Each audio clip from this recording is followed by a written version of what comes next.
The Jackal, the Dove, and the Panther. There was once a dove who built a nice, soft nest in her home for her three little ones. She was very proud of their beauty and perhaps talked about them to her neighbors more than she need to have done, till at last everybody for miles knew about where the three prettiest baby doves in the whole countryside were to be found. One day a jackal who was prowling about in search of a dinner came by chance to the foot of the rock where the dove's nest was hidden away, and he suddenly bethought himself that he would get nothing better than he might manage to make a couple of mouthfuls of one of the young doves. So he shouted as loud as he could, oh hey, mother dove! And the dove replied, trembling with fear, what do you want, sir? One of your children, he said, and if you don't throw it down to me, I will eat up you and the others as well.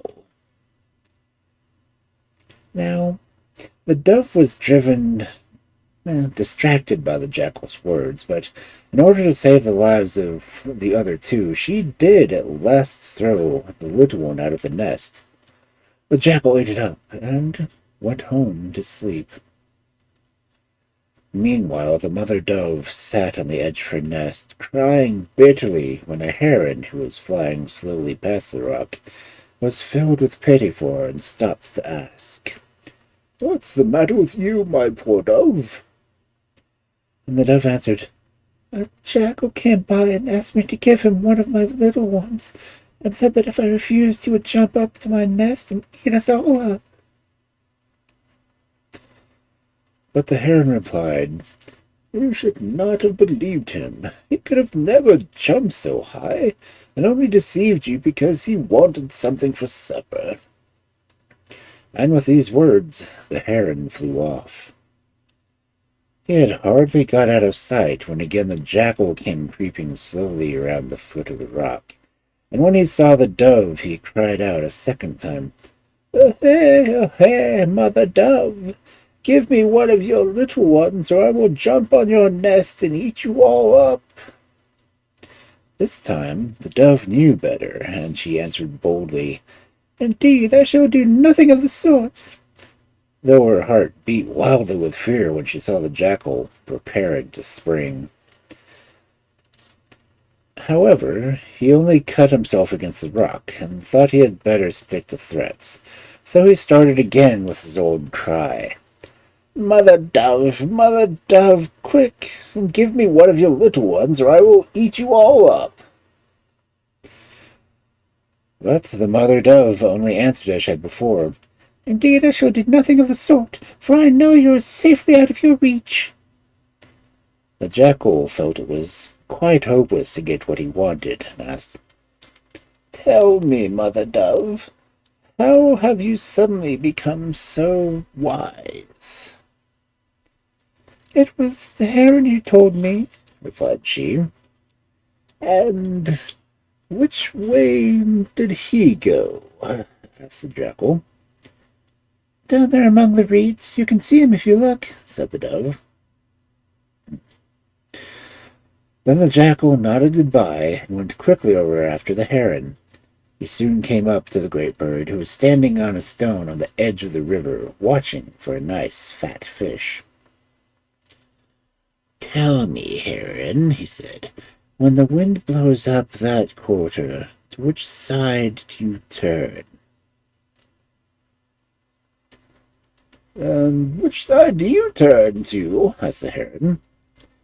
The jackal answered, "I always turn to this side." "Then that's the side I turn to," remarked the heron. "And when the rain comes from that quarter, which side do you turn to?" And the heron replied, "And which side do you turn to?" "Oh, I always turn to this side," said the jackal. "That is the side I turn to," said the heron. And when the rain comes straight down, what do you do? What do you do yourself? Asked the heron. I do this, answered the jackal. I cover my head with my paws.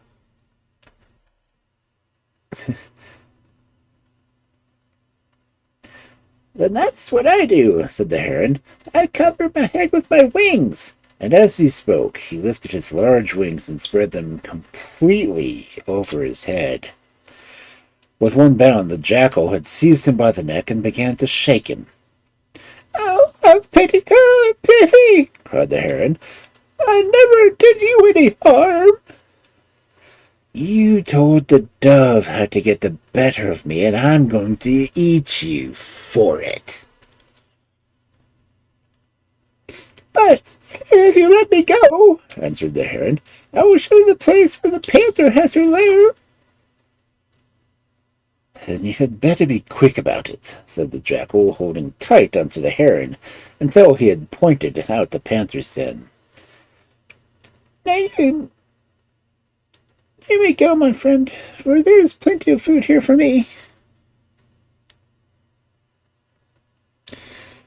So the jackal came up to the panther and asked politely, Panther, would you like me to look after your children while you're out hunting?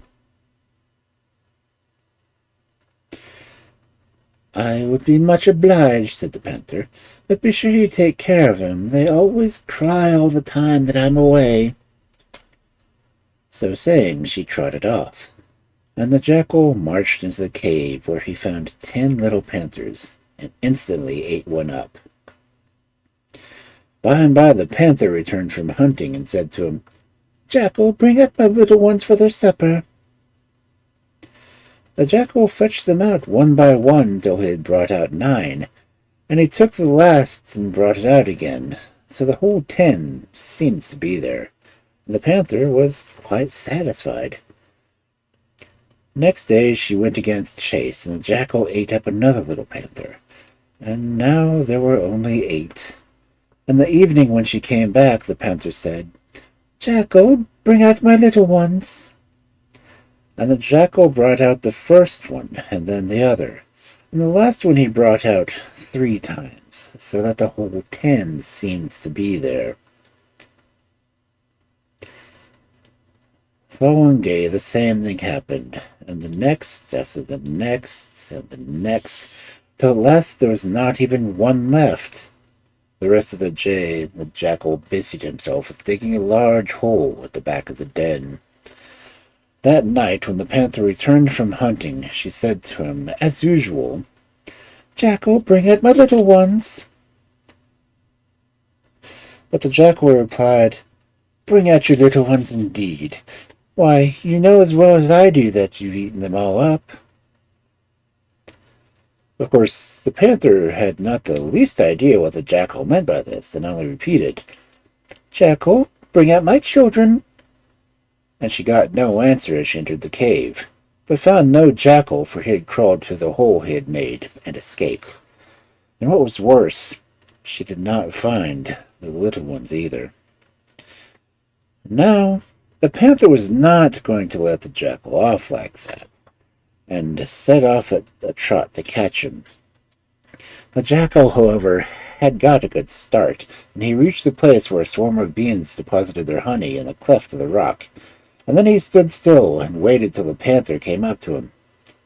Jackal, where are my little ones? She asked.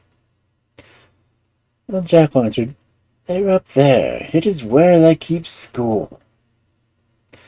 The panther looked about, and then inquired, But where?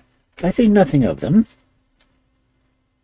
Come this way a little, said the jackal, and you will hear how beautifully they sing. So the panther drew near the cleft in the rock. Don't you hear them? Said the jackal. They're all in there, and slipped away while the panther was listening to the song of her children. She was still standing in the same place when a baboon went by. What are you doing there, Panther? I am listening to my children singing. It is here the jackal keeps his school. Then the baboon seized a stake and poked it into the cleft of the rock, exclaiming, "Well, then, I should like to see your children!" The bees flew out in a huge swarm and made furiously for the panther, whom they attacked on all sides, while the baboon soon climbed up out of the way, crying, as he perched himself on a branch of the tree, "I wish you the joy with your children!" While from far away the jackal's voice was heard, exclaiming, "Sting her well! Don't let her go!" The panther galloped away as if she was mad and flung herself into the nearest lake, but every time she raised her head the bees stung her afresh, so at last the poor beast